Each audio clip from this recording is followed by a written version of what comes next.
Alors, moi, mon introduction au fantastique, c'est par la littérature. Je dois dire que j'ai très vite lu aussi bien Jane Austen que Byron, et puis après, je suis passée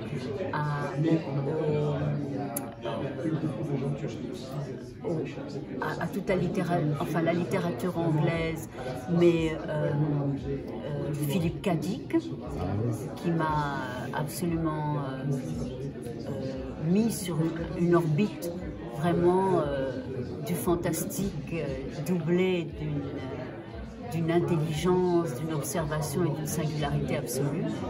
Mais j'aimais beaucoup les contes de Grimm, j'aime les fables noires, j'aime l'esthétique gothique, j'aime Mary Shelley, j'aime Frankenstein, j'aime les films de Murnau, j'aime l'expressionniste allemand. Enfin, c'est un univers très vaste, le fantastique, ce qu'on met dans le fantastique.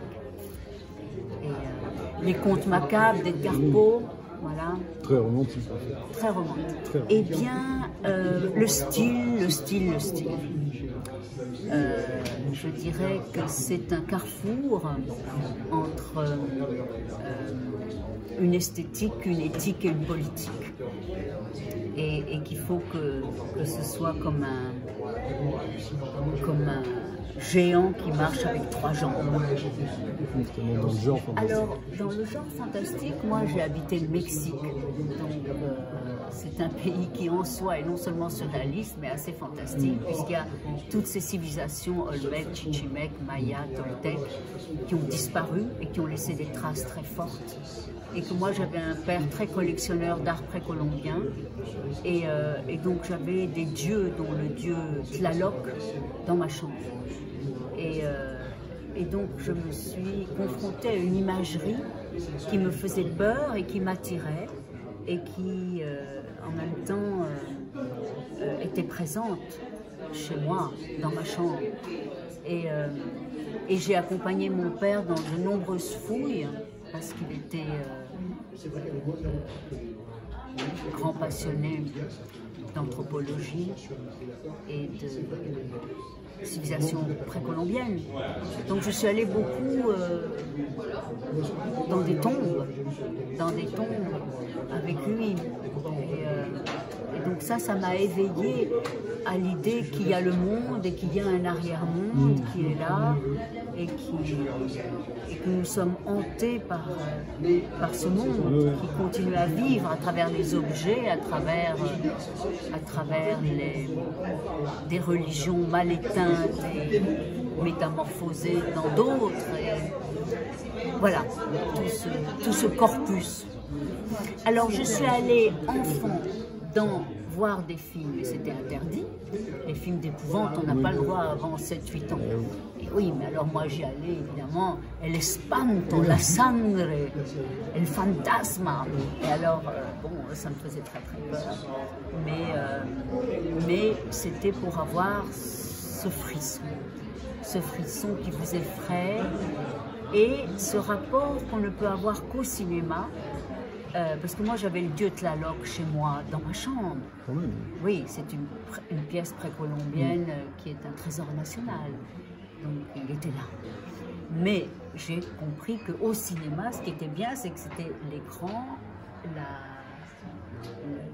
la chambre obscure, et qu'on était protégé. Que ce qu'on voyait là, on avait peur sur le moment, mais qu'après... C'était fini. Voilà. Et alors, cette qualité de peur qui vient à travers le cinéma, ben, c'est quelque chose d'infiniment réjouissant. Et j'ai commencé à aimer ça beaucoup. Oh, hier, j'ai eu peur. J'ai eu le fameux frisson 3 fois, le frisson qui fait sursauter. Oui. Et donc, je l'aime. Il est totalement défini.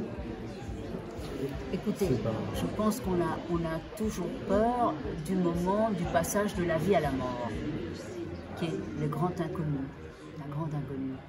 Et donc, il y a toute forme de scénario où on voit rôder, où on appréhende ce passage.